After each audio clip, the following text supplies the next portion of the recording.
Supreme court ఇచ్చినటువంటి guide lines ఆధారంగా ఇక మీద వీళ్ళని సోషల్ మీడియా కేసులని బేస్ చేసుకొని అరెస్ట్ చేయలేమని ఒక నిర్ణయానికి వచ్చినటువంటి ప్రభుత్వము అట్రాసిటీ కేసులు బనాయించి వాళ్ళని అరెస్ట్ చేసేటువంటి ప్రయత్నం చేసింది. బీఆర్ఎస్ పార్టీ లీగల్ సెల్ పటిష్టంగా ఎదుర్కోవడంతో అది కూడా వర్కౌట్ కాక తర్వాత ఆర్గనైజ్డ్ క్రైమ్ 311 సెక్షన్ ప్రయోగించింది, అది కూడా వర్కౌట్ కాలేదు. తర్వాత హేట్ స్పీచ్ బిల్ని తీసుకొచ్చి ఖచ్చితంగా వీళ్ళందరినీ నియంత్రించాలి, లేకపోతే ప్రభుత్వం మనుగడకే ప్రమాదమని గుర్తించినటువంటి కాంగ్రెస్ ప్రభుత్వం మళ్ళా ఇప్పుడు ఆ హేట్ స్పీచ్ కూడా వర్కౌట్ కాకపోవడంతో ఇప్పుడు unlawful activities prevention act anti terror లాని ఇప్పుడు తీసుకురావడం అనేది ప్రజలందరూ కూడా గమనిస్తూ ఉన్నారు. ప్రముఖ పాత్రికేయులైనటువంటి అనుషా రవిసూద్ గారు, ధన్యా రాజేంద్రన్ గారు, ఇంటర్నెట్ ఫ్రీడమ్ ఫౌండేషన్ అనేటువంటి సంస్థలు వివిధ మాధ్యమాల ద్వారా ఈ యుఏపిఏని వ్యతిరేకిస్తూ వారు స్టేట్మెంట్లు ఇవ్వడం జరిగింది. వారికి ప్రత్యేకమైన ధన్యవాదాలు.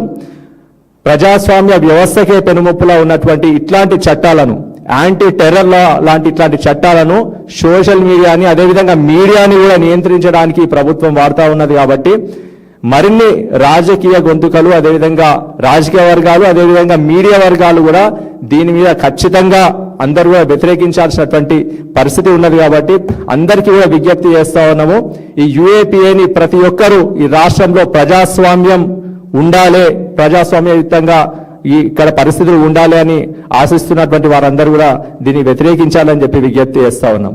అదేవిధంగా నిన్న బీఆర్ఎస్ పార్టీ నాయకులు కిషన్ గారు తన కుటుంబ సభ్యుల ఫోటోలను పోస్ట్ చేసి కొందరు కాంగ్రెస్ పార్టీకి చెందినటువంటి సోషల్ మీడియా యాక్టివిస్టులు కుటుంబ సభ్యుల ఫోటోలను పోస్ట్ చేసి అడ్డగోలు రాతలు రాస్తే వారిని ప్రశ్నించినందుకు గాను ఈరోజు మళ్ళా తిరిగి కిషన్ గారి మీదనే మళ్ళీ కేసులు బనాయించి ఈరోజు రిమాండ్కి పంపించేటువంటి పరిస్థితులు మనం చూస్తూ ఉన్నాం.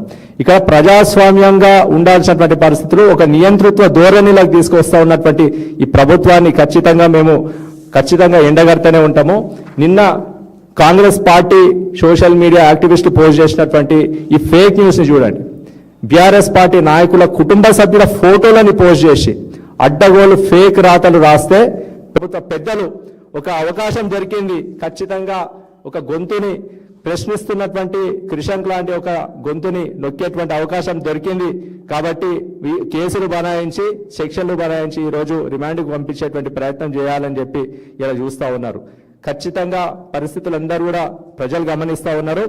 యుఏపిఏ లాంటి చట్టాలను తీసుకొచ్చి రాష్ట్రంలో ఒక నియంతృత్వ ప్రభుత్వాన్ని నడిపించాలంటూ చూస్తున్నటువంటి కాంగ్రెస్ ప్రభుత్వం స్వతంత్ర భారతదేశ చరిత్రలో ఏ రాష్ట్ర ప్రభుత్వం మీడియాని సోషల్ మీడియాని నియంత్రించడానికి ఇట్లాంటి చట్టాలను ఇప్పటివరకు తీసుకురాలేనటువంటి ప్రభుత్వాలను చూసినాము. మొట్టమొదటి ఆ ఘనత ఈ కాంగ్రెస్ ప్రభుత్వానికే దక్కుతుంది. ఇది ప్రజాస్వామ్యానికే పెనుముప్పుగా ఉన్నటువంటి పరిస్థితిని అందరూ కూడా గమనించి దీని అందరం కూడా వ్యతిరేకించాలని చెప్పి విజ్ఞప్తి చేస్తా ఉన్నాం. ఒక్కటే విషయం ఏంటంటే, గత మాసంలో మున్సిపల్ ఎలక్షన్ల సందర్భంగా మరి టీపీసీసీ వర్కింగ్ ప్రెసిడెంట్ జగ్గారెడ్డి గారు బూత్ నెంబర్ 34 దగ్గర చాలా ఘోరంగా పోలీసులను శివకుమార్ యాదవ్ అనే ఒక అద్భుతమైన inspector, presidents police medal for gallantry తీసుకున్న ఒక ఇన్స్పెక్టర్, ఆయన మీద నానా బూతులు, అంటే అది చెప్పడానికి వీలు కాదు ఇక్కడ. మరి అలాంటి శివకుమార్ యాదవ్ మీద తిట్టిన జగ్గారెడ్డి గారినేమో ఇంతవరకు ముట్టుకోలేదు కనీసం. ఇలా కిషన్ గారు ఆయన పార్టీ పద్ధతిలో పార్టీ కార్యకలాపాల్లో భాగంగా ప్రజల సమస్యల మీద పోరాడుతూ ప్రతిరోజు కూడా ప్రజల మధ్యలోనే ఉంటూ, మరి అది సెల్ ఫోన్ల స్కామ్ అయినా లేకపోతే ఇంకా రకరకాల స్కామ్ల మీద, వందల స్కామ్ల మీద ప్రతిరోజు కూడా తన వాయిస్ ఇస్తున్న కిషన్ గారినేమో ఇప్పటికీ 4 సార్లు జైలుకు పంపించిండ్రు. కానీ అదే పోలీసుల మీద పెట్రోల్ పోసి చంపుతాను కేటీఆర్ గారిని అని, హరీష్ రావు గారిని పెట్రోల్ పోసి చంపుతా అని అన్న మైనంపల్లి హనుమంతరావు మీద ఇంతవరకు కేసు కాలేదు. అదేవిధంగా పోలీసుల మీ యూనిఫామ్ తీసి కొడతాను, మీరు అమ్మకు పుట్టిందా అయ్యకు పుట్టిందా అని చెప్పి బహిరంగంగా తిట్టిన జగ్గారెడ్డి గారి మీద ఇంతవరకు పోలీసులు ఏ చర్య తీసుకోలేదు. కానీ ప్రజల సమస్యల మీద పోరాడుతున్న క్రిషాంక్ గారి మీద ఇప్పటికీ ఎన్నోసార్లు జైలు పంపించారు. అదేవిధంగా మేము నిన్న ఆళ్ళ వెంకటేశ్వర రెడ్డి గారు, శ్రీనివాస్ గౌడ్ గారు, అదేవిధంగా లక్ష్మారెడ్డి గారు మేమందరం మహబూబ్నగర్ పోయినాం, మహబూబ్నగర్ జైలుకు పోయినాం. బసిరెడ్డి సంతోష్ రెడ్డి అనే ఒక దేవరకద్ర నాయకుడు, బీఆర్ఎస్ నాయకుడు ప్రజల అభిప్రాయాన్ని సేకరిస్తుంటే, ప్రజాభిప్రాయాన్ని సంతకాలతో సేకరిస్తుంటే ఆయన మీద నేను ఎమ్మెల్యే ప్రాణం తీస్తాను అని చెప్పి ఒక ఫేక్ కంప్లైంట్ ఇచ్చి అతన్ని జైల్లో పడేసిండ్రు. అంటే ఎంత ఘోరమైన దుర్మార్గం, దౌర్జన్యం, నిరంకుశత్వం, పీడన, ఎట్లా ఏ బేసిస్ మీద రేవంత్ రెడ్డి గారు మీరు ప్రతిసారి కూడా ప్రజాపాలన అంటున్నారు, ప్రజాప్రభుత్వం అంటున్నారు, ఇందిరమ్మ పాలన అంటున్నారు. అసలు దీనికి పొంతన ఉన్నదా? ప్రజాప్రభుత్వం ఎట్లయితే ఇది ప్రజల దోపిడీ చేస్తున్న ప్రభుత్వం, ప్రజాపాలన ఎట్లయితే ఇది ప్రజల మీద ప్రతీకార పాలన. వెలుగుమట్లలో గాజలాగా తయారు చేస్తారు కదా వెలుగుమట్లను, మరి నాదర్గులు ఎట్లా పోయారు మీరు? ప్రజలకు ప్రభుత్వానికి చెందాల్సిన భూమి నాదర్గులు 373 ఎకరాలను మీ ఓపెన్గా మీ కొలీగ్ పొంగులేటి శ్రీనివాసరెడ్డి గారు ఓపెన్గా కబ్జా చేయాలని చూస్తూ ఉన్నారు. ఎట్లా మీరు ప్రజాప్రభుత్వం? ఇదంతా కూడా తెలంగాణ ప్రజలందరూ కూడా గమనించాలి. ఇంకొక విషయం నేను నిన్న కూడా చెప్పిన, ఛానళ్ళు చెప్తున్నాం, మేడిగడ్డలో అది ఏమంటారు బాంబులు పెట్టి కూల్చారు అన్న ఎఫ్ఐఆర్ ఏదైతే ఉందో దాన్ని ఇంతవరకు మీరు ఇన్వెస్టిగేట్ చేయడం లేదు. ఎందుకు?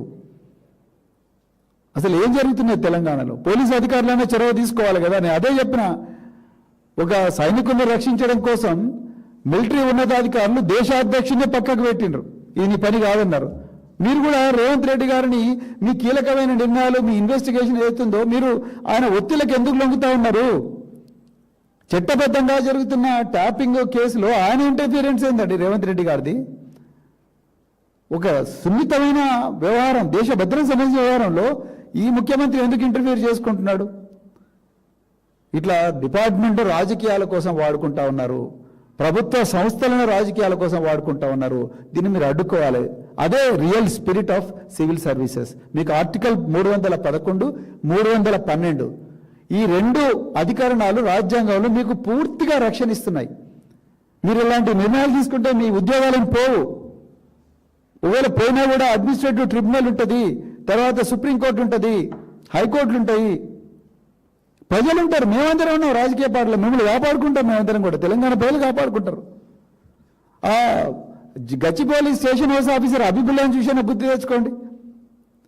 ఆ రాఘవ కన్స్ట్రక్షన్ పొంగులేటి శ్రీనివాసరెడ్డి కొడుకు 70 మంది బౌన్సర్లను తీసుకుపోయి 70 సంవత్సరాల వయసున్న ముసలోళ్ళు ప్రాణాలకు ఏమంటారు ప్రాణంతో సమానంగా కాపాడుకున్న ఒక 3 ఎకరాల భూమిని బౌన్సర్లతోని బుల్డోజర్లతోని పోయి కూలగొడితే ఆ హబీబుల్లాని ఇన్స్పెక్టర్ పోయి అడ్డం పడ్డాడు.